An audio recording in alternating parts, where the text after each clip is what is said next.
It's an odd image. Tonight, two people in love, married or friends, sitting down to dinner in a nice restaurant, well-dressed, and both have a big old blotch of black ashes on their foreheads. There's an uncommon juxtaposition of these secular and sacred celebrations this year. First time I've heard since the 1940s that this happened. Perhaps the coincidence of these two celebrations of Ash Wednesday and Valentine's Day could open up for us something of both. And given that Lent is very much about discipline and that love is about way more than romance, perhaps this coincidence could lead us to some strong and honest reflections about the disciplines we need and don't have in the relationships that mean to most to us in all the world. After all, the word disciple shares the same root as the word discipline. And Lent is saying to us tonight, it's time. It has been said that discipline is the bridge between goals and accomplishments. If our goal is to become more capable of genuinely healthy, non-toxic, intimate relationships, and that involves two people helping each other become more capable of giving and receiving love, then we have some work to do, you and I. We have some work to do.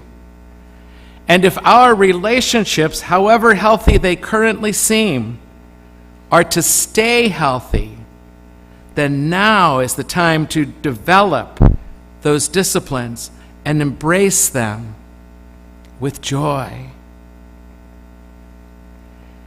Any relationship on any given day in any given hour is capable of falling into icky and gross and can become toxic so quickly. The result is that we together become shattered mirrors that do not reflect God in this world at all, or perhaps terribly imperfectly. Oh, how this world, my friends, oh, how this world is longing to see God's reflection, love's visage, in your marriages, in your partnerships, and in your friendships. Longing to see it in your loves.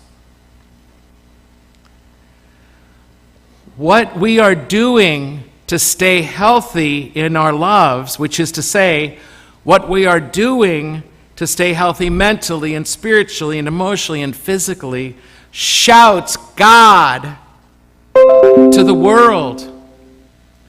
Because God will shine through our relationships if we are doing our work. And as difficult as that work gets to be sometimes, doing it with joy. Not the teeth-gritting, perpetually intense frown, but rather joy at the challenge and the possibilities, disciplines open up for us in love. Therefore, tonight we are proposing that perhaps for Lent this year, we all be about the work of becoming healthier in those relationships that mean the most to us. That we muster a particular discipline or two that we can make front and center for ourselves in this important, necessary work. It's time. It's time.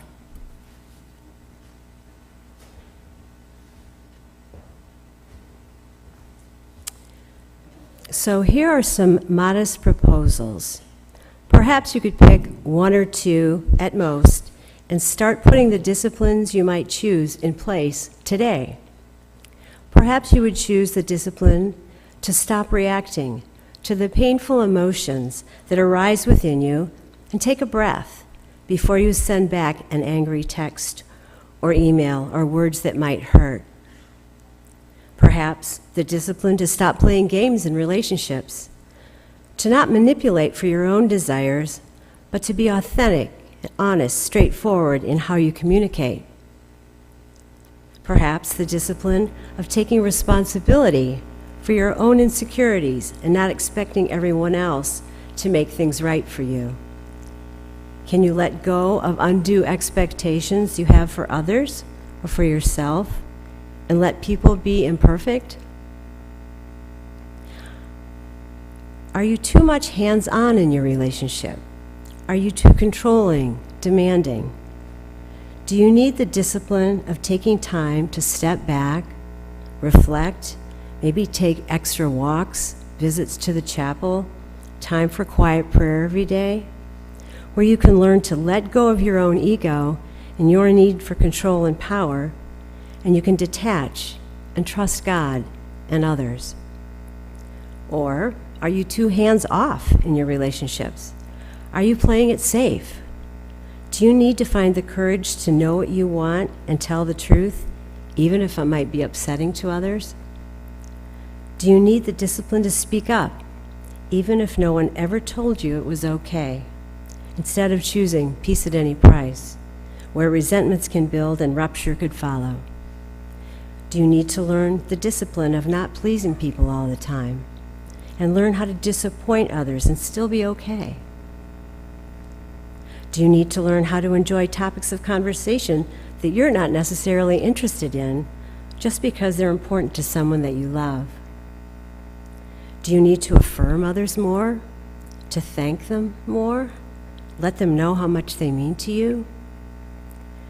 Do you need to carve out time with the people who really matter to you? What about the discipline to develop the skills you lack to get better at love? Are there workshops, books, therapy, coaching, things you could be doing these days to grow? Do you need the discipline to learn how to be a better listener?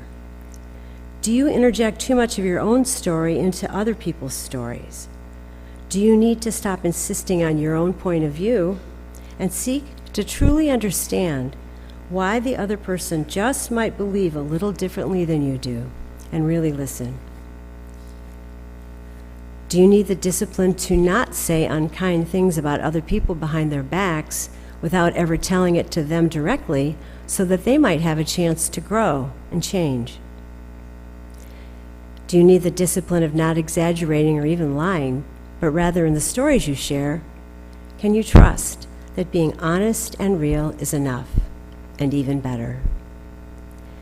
Do you need to set healthy boundaries in your relationships with your parents and spouse or friendships, and hold to them even if the others are upset with you?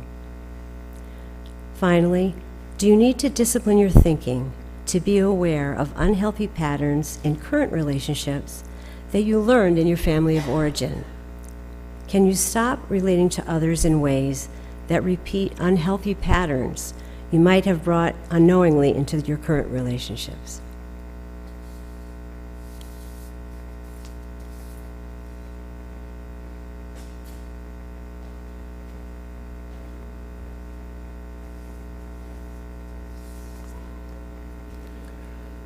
Our scriptures make it clear. Becoming closer to another person brings us closer to God. And getting closer to God brings us closer to another person. We all have the capacity.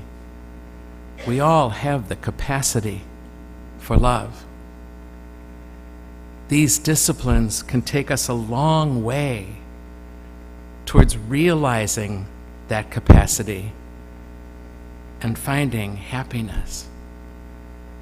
Finding happiness in love.